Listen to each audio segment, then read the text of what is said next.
Kryeministri Edi Rama tha se insistimi i palës shqiptare për të shkuar në Beograd nuk ka qenë një kërkesë e Brukselit, por një linjë qartë e politikës shqiptare që kërkon një rajon të qetë drejt rrugës së Bashkimit Evropian.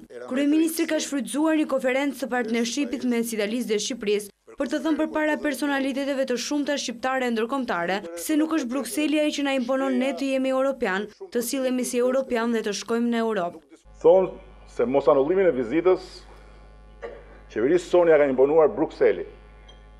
Brukseli ka imponuar shumë gjëra në Shqipëri. Po këtë jo. Nuk është as pak e vërtet. Nuk na imponon Brukseli të jemi europian dhe të sillemi si europian. Edhe kur tjerët, dhe këtu s'kam parasysh vetëm serbët në të rast që po, sillen si jo europian me ne. Madje çfarë europianësh mund të jemi ne, nëse rrugën e integrimit europian e shohim si një detyrë që na e kanë dhënë të tjerët.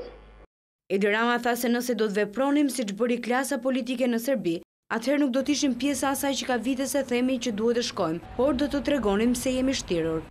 Pa Europën e shpresës si projekt i përbashkët, as nga tresa që nisit mërkurën në stadiumin e Beogradit si çartje huliganësh dhe që vazhdoi si përçartje politikanësh, nuk do të kishte përfunduar dot me një bisedë mes dy kryeministrave për të rivendosur datën e një takimi të munguar 68 vjet. Pa Europën e shpresës, sot dhe përdit, ky rajon mund të plasë përsëri tamam siç e ka namin e hershëm, si fuqi baruti. Shqipëria Europiane nuk është vendi ku duhet bëjmë garë dhe të shtyhemi njëri tjetrin, kush ja kërcet më fort komshiut, kur komshiut i ka ikur truri.